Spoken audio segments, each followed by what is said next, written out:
பிரியமானவர்களே, ஆண்டவராகிய இயேசு கிறிஸ்துவின் நாமத்தினாலே உங்களை வாழ்த்துகிறேன். இந்த நாளிலும் நம்முடைய தியானத்திற்காக சங்கீதங்களின் புஸ்தகம் 138 சங்கீதம் 3வது வசனத்தை நான் வாசிக்கிறேன்.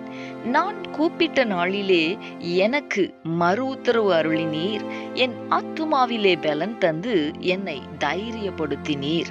எனக்கு அன்பானவர்களே, இந்த நாளிலே நம்முடைய தியானத்திற்கு தைரியப்படுத்துவார் என்கிற தலைப்பை நான் கொடுக்க விரும்புகிறேன்.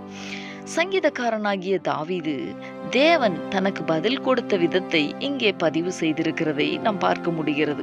அதுவும் கூப்பிட்ட நாளிலேயே மறு உத்தரவு வந்தது என்று அவர் சொல்லி இருக்கிறதை பார்க்கிறோம் அல்லவா?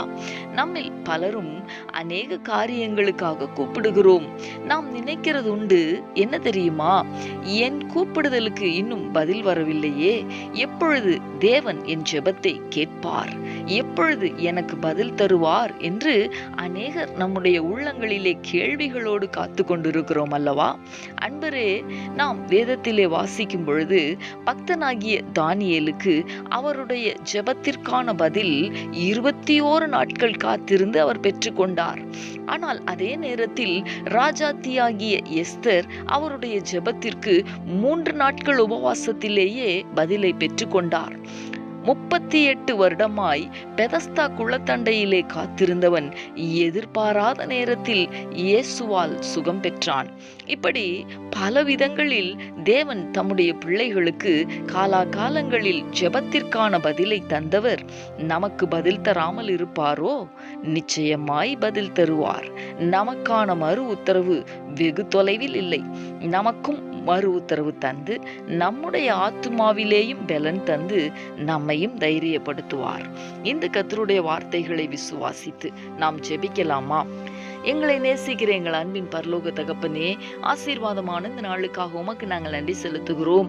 இந்த நாளிலும் ஆண்டவரே, நீர் தாவீதுக்கு மறு உத்தரவு தந்த விதத்தை நாங்கள் தியானித்தோமே. கூப்பிட்ட நாளிலே மறு உத்தரவு அருளினீர் என்று தாவீது சொல்லி இருக்கிற அந்த வார்த்தையை நாங்கள் வாசித்தோமே. மட்டுமல்ல, ஆத்துமாவிலே பலன் தந்து நீர் தைரியப்படுத்தினீர் என்பதையும் ஆண்டவரே தாவீது சொல்லி இருக்கிறதை நாங்கள் வாசித்தோமே. தமக்காய், தம்முடைய அற்புதத்துக்காய் காத்து கொண்டிருக்கிற தம்முடைய பிள்ளைகளுக்காய் நான் ஜெபிக்கிறேன்.